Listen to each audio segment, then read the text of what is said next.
ఓం సాయిరామ్. సాయి భక్తులందరికీ కూడా నా నమస్కారం అండి. అందరూ ఎలా ఉన్నారు?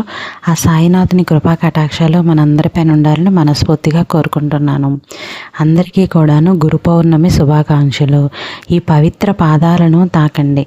జూలై 28న మీ జీవితంలో దైవిక అద్భుతం అనేది ప్రారంభమవుతుంది. ఈ వీడియోని చూస్తున్న ప్రతి భక్తుడికి కూడా సాయిబాబా ఆశీస్సులు ఎల్లప్పుడూ ఉండాలని మనస్ఫూర్తిగా కోరుకుంటున్నాను. ఈరోజు జూలై 28 ఒక కొత్త రోజు మాత్రమే కాదు, మన జీవితాన్ని మార్చుకునే అవకాశాన్ని గుర్తు చేసే రోజు కూడా. సాయిబాబా బోధించిన అసలు సందేశం అద్భుతాల కోసం ఎదురు చూడటం కాదు, విశ్వాసం, సహనం, సేవ, ప్రేమతో జీవించడం ద్వారా మన హృదయంలో మార్పు అనేది తీసుకురావడమే. ఈ వీడియో చివరి వరకు వినండి.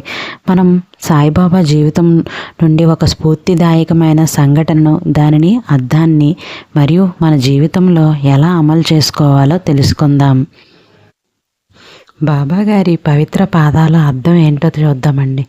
చాలామంది పవిత్ర పాదాలను తాకండి అనే మాటను కేవలం ఒక ఆచారంగానే భావిస్తారు, కానీ సాయిబాబా బోధించిన భావం ఇంకా లోతైనది. పాదాలకు నమస్కారం చేయటం అంటే మన అహంకారాన్ని తగ్గించటం, కృతజ్ఞతను పెంచటం, దేవుని మార్గంలో నడవాలని మనసారా సంకల్పించడం. సాయిబాబా ఎప్పుడూ చెప్పిన సందేశం ఏంటో తెలుసా? ఈ 4 వాక్యాలని కూడాను ప్రతి ఒక్కరూ కూడా గుర్తుపెట్టుకోవాలి. అందరినీ ప్రేమించండి, ఎవ్వరిని ద్వేషించవద్దు, భగవంతుడిపై విశ్వాసం ఉంచండి, సహనంతో ముందుకు సాగండి. ఈ విలువలే నిజమైన దైవిక పరివర్తనకు పునాదిగా ఉంటుంది. ఇప్పుడు చెప్పిన బాబా గారి ఈ కొన్ని మాటల్ని, చెప్పినటువంటి సందేశాలని మనం పాటించినట్లయితే మన జీవితంలో చాలా మార్పు అనేది వస్తుంది. ఒక చిన్న సంఘటన అయితే చూద్దామండి. ఒక భక్తునికి జరిగిన సంఘటన గురించి అయితే ఈరోజు విందామండి. ఒక భక్తుడు ఎన్నో సమస్యలతో షిరిడీకి వచ్చాడు. అతనికి సంపద కావాలి, ఆరోగ్యం కావాలి, కుటుంబంలో శాంతి కావాలి. సాయిబాబా అతనికి వెంటనే ధనం ఇవ్వలేదు, కానీ ఒక మాట అయితే చెప్పారు.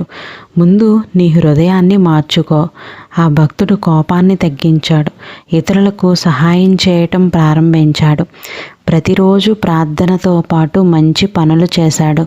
కొన్ని నెలల తర్వాత అతని జీవితంలో పరిస్థితులు ఒక్కొక్కటిగా మెరుగుపడటం అనేది ప్రారంభమైంది. అతను గ్రహించిన విషయం ఏంటంటే, అద్భుతం బయట జరగలేదు, ముందుగా అతని మనసులో జరిగింది. మన మనస్సు ఎంత కుదుటిగా ఉంటే మనం చేస్తున్న ప్రతి పనిలో కూడా విజయం అనేది ఖచ్చితంగా జరుగుతుంది. అద్భుతాలు అనేవి మన మనసుని, మన హృదయంలో జరిగేటటువంటి కొన్ని ఈ సంఘటనలన్నింటినీ కూడాను దూరం చేస్తూ, మనకి ఏదైతే మన జీవితంలో అవసరమో, మన మనసుని ఎంత ప్రశాంతంగా అయితే ఉంచుకుంటామో అప్పుడే మన జీవితంలో నిజమైన అద్భుతం అనేది ప్రారంభమవుతుంది. మన జీవితంలో మార్పు రావాలి అంటే ఈ 5 పాయింట్స్ని కూడాను ఖచ్చితంగా గుర్తుపెట్టుకోవాలి.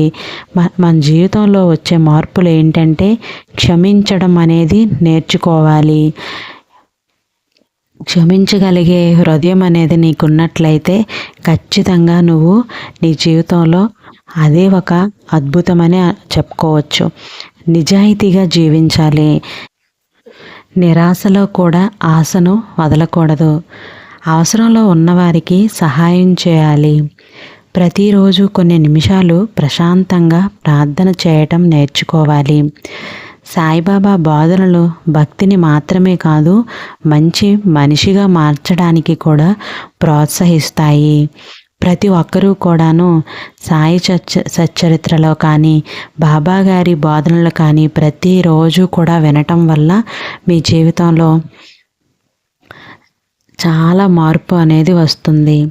ఈరోజు చేయగల చిన్న సంకల్పం అది ఏంటో చూద్దామండి. ఒకరిని క్షమించటం, ఒక ఆకలితో ఉన్నవారికి భోజనం పెట్టడం, తల్లిదండ్రుల్ని నమస్కారం చేయటం, మనస్ఫూర్తిగా ఓం శ్రీ సాయిరామ్ అని జపించటం. ఈ చిన్న మంచి పనులు మీలో ప్రశాంతతని పెంచుతాయి. అదే నిజమైన దైవిక పరివర్తన కూడాను. ప్రతి ఒక్కరూ కూడాను, ప్రియమైన సాయి భక్తులందరూ కూడాను, అందరికీ కూడా గురు పౌర్ణమి శుభాకాంక్షలు మరొకసారి.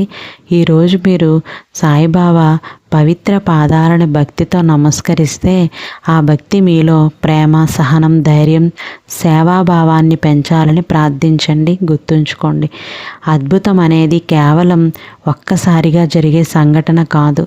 మన ఆలోచనలు, మన మాటలు, మన పనులు మంచి వైపు మారిన ప్రతిసారి అదే నిజమైన అద్భుతం. ఓం సాయిరామ్ అని ప్రతి ఒక్కరూ కూడా కామెంట్ చేయండి. ఈ వీడియో మీకు నచ్చితే లైక్ చేయండి, షేర్ చేయండి, మీ కుటుంబ సభ్యులకి పంపండి. అలాగే కామెంట్లో ఓం సాయిరామ్ అని రాయండి. సాయిబాబా ఆశీస్సులు మీ కుటుంబంపై ఎల్లప్పుడూ ఉండాలని మనస్ఫూర్తిగా కోరుకుంటున్నాను. రేపటి వీడియోతో మళ్ళీ కలుద్దాం. సర్వేజన సుఖినో భవంతు.